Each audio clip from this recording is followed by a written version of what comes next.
Hello guys, good afternoon. आज हमने जा रहे हैं क्लास नाइन्थ सीबीएसई बोर्ड की एनसीईआरटी बुक की जो पोएट्री है, उसमें आज हम नेक्स्ट पोएम के बारे में पढ़ने जा रहे हैं जिसका नाम है रैन ऑन द रूफ। छत पर बरसात है फिर वर्षा।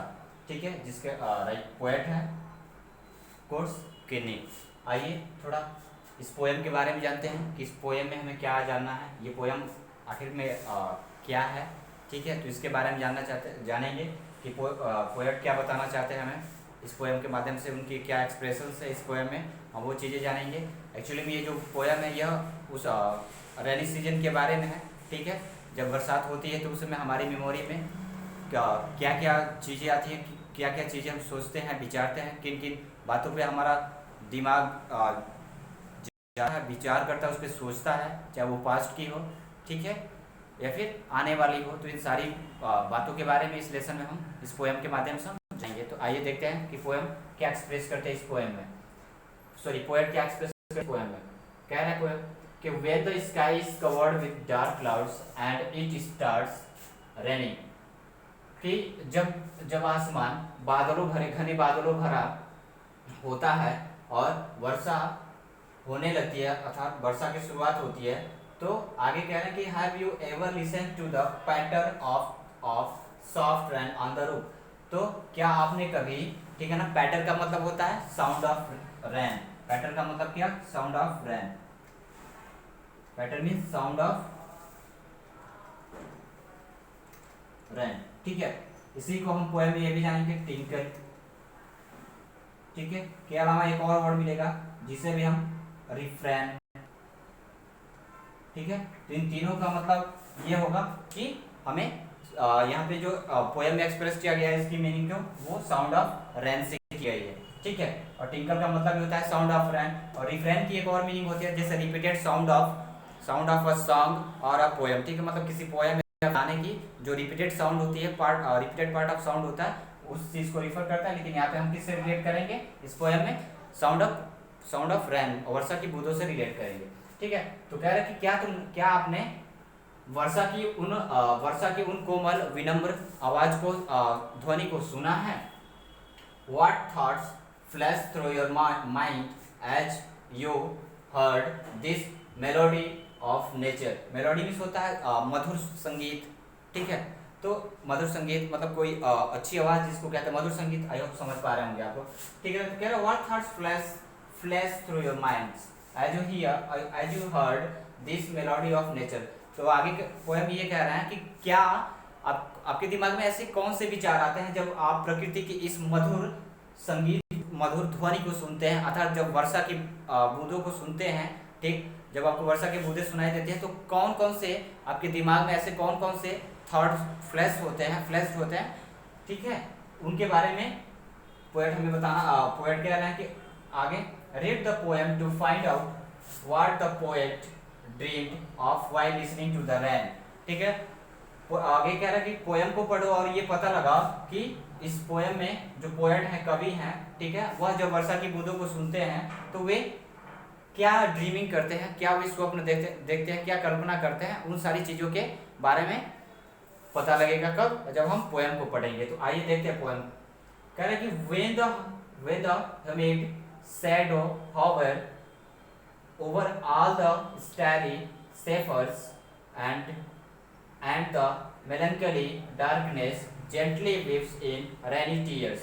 What a bliss to press the pillow of a cottage chamber bed and lie listening to the patter of the soft rain overhead। ठीक है, अब यहाँ पे ह्यूमिड का मतलब होता है बाबू फुल ऑफ मॉइस्चर, नमी से भरा हुआ। और यहाँ पे होवर का मतलब होता है टू मूव सराउंडिंग, मतलब किसी चीज का क्या होता है मतलब गोल गोल घूमना या फिर मडराना कह सकते हैं। शैडो को यहाँ पे रिलेट किया गया, इन दोनों वर्ड को, ज्वाइंट वर्ड को रिलेट किया गया डार्क क्लाउड से, मतलब घने अंधेरे या फिर घने काले बादल से रिलेट किया गया। ठीक है, फिर यहाँ पे जो वर्ड स्टैरी है, इस स्टैरी वर्ड का मतलब है कि तारों से भरा हुआ, यानी फुल ऑफ स्टार्स। और ये जो वर्ड सेफेयर्स है, इसका मतलब क्या है, यहाँ पे क्या बताया गया, स्काई, आसमान से रिलेट किया गया। मेलंकली का मतलब होता है सैड, उदास। और डार्कनेस का मतलब होता है अंधेरा या फिर उदासी। ठीक है।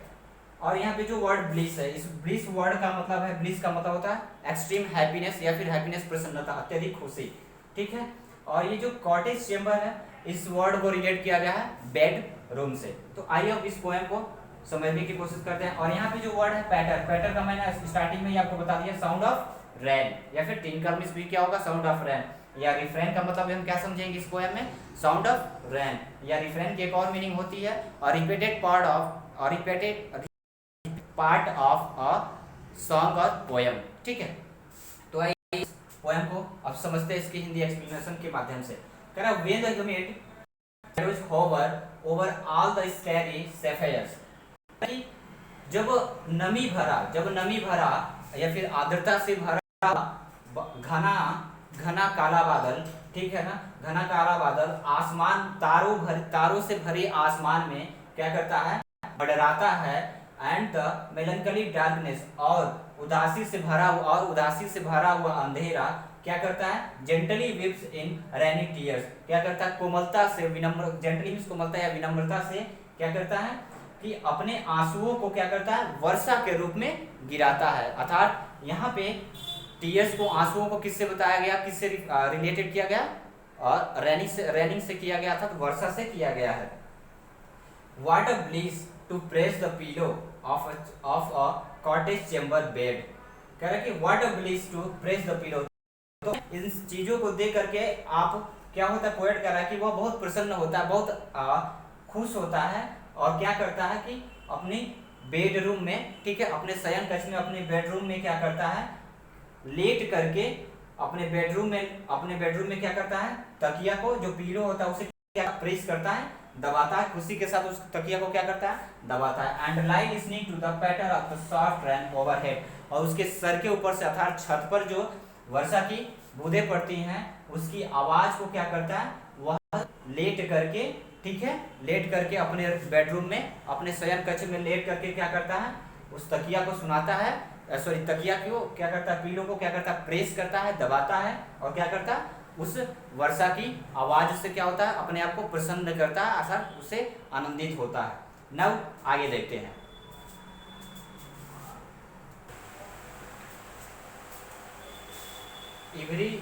Every tinkle on the shingle has an echo in the heart, and a thousand dreamy fancies into busy being start, and a thousand recollections wave dear ear thousand into a woof, as I listen to the patter of the rain upon the roof। ठीक है, अब यहाँ पे कुछ word से इनको देखते हैं। ये जो टिंकल वर्ड है, जैसा कि मैंने आपको बताया था, इसको ये किससे रिलेटेड है, साउंड ऑफ रैन से। और ये जो सिंगल्स वर्ड है बेटा, ये जो सिंगल वर्ड है, इसका मतलब ये है कि ऐसी एक रेक्टेंगुलर वुडन चीज, एक रेक्टेंगुलर कोई किसी लकड़ी की त्रिकोणीय बनी हुई टाइल्स, ठीक है, जिससे क्या होता है, जो छत बनाने में काम आता है, तो उसका मतलब क्या होता है, सिंगल्स, ठीक है। तो उसको क्या करेंगे, rectangular wooden tiles which is used to make a roof, ठीक है, जो छत बनाने में, एक ऐसी त्रिकोणीय लकड़ी जो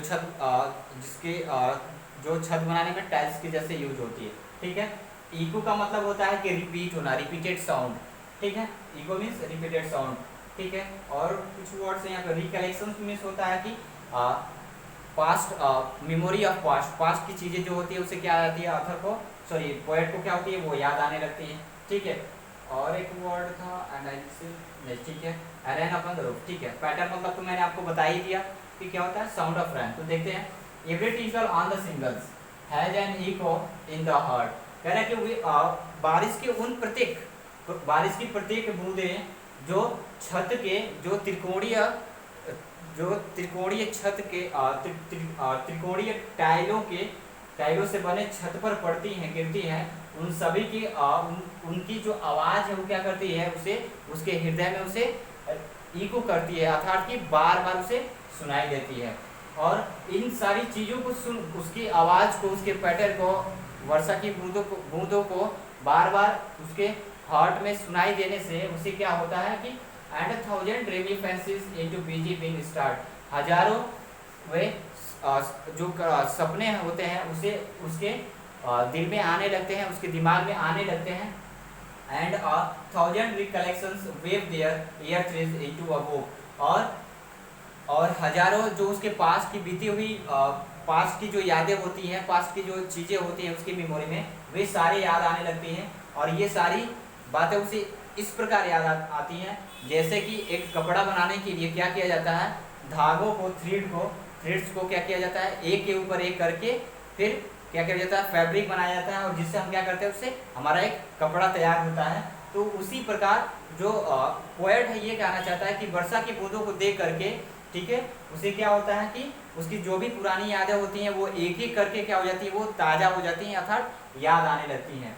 as I listen to the pattern of the rain upon the roof, जैसे ही वह वर्षा की बूंदों को छत पर गिरते समय उनकी आवाज़ को सुनता है, तो वो क्या होता है, उसकी जितने भी पीछे की यादें होती हैं, बीते हुए चीज़ें होती हैं, उससे क्या होता है, धीरे धीरे याद आने लगती है।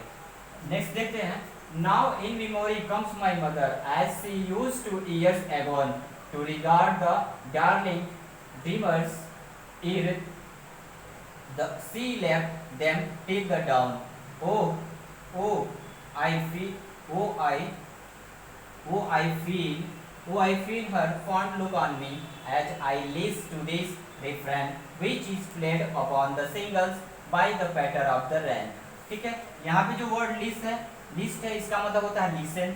ठीक है, फिर एक वर्ड है ये ईयर्स एगोन का मतलब होता है जो साल बीत गए, ठीक है, चले गए हैं, बीते हुए ईयर्स को, बीते हुए सालों के बारे में है।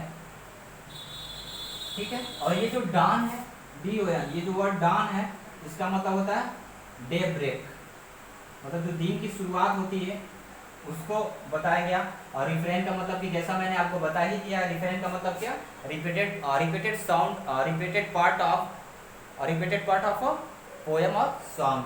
ठीक है, या फिर इसमें वर्षा की आवाज से, बूंदों की आवाज से भी रिलेट किया गया। सिंगल्स मैंने बता ही दिया, सिंगल्स क्या होता है, triangular wooden tiles which is made for roofs, जो छत बनाने के लिए यूज होता है। तो आइए देखते हैं, कह रहा अब पोएट ये कहना चाहता है कि अब क्या होता है कि जैसे उसकी यादें एक एक करके उसके दिमाग में आने लगती हैं, उन वर्षा की बूंदों को देख करके, वर्षा की बूंदों को बार बार रिपीटिशन को देख करके, उनके रिफ्रेन को देख करके, तो अब उसे क्या होता है कि अब उसकी जो माँ की मेमोरी है, ठीक है, उसकी माँ की मेमोरी भी क्या होती है, उसकी माँ की यादें भी क्या होती है, धीरे धीरे उसे याद आने लगती हैं।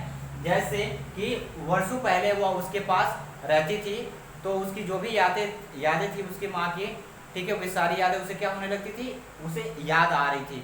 यहाँ पे पोएम ये से वन पोएट ये बताना चाहता है कि शायद जब इस समय उसकी माँ उसके पास में नहीं है, या फिर कहीं दूर है, ठीक है, या फिर इस दुनिया में नहीं है, तो उस बातों को क्या करता है पोएट याद कर रहा।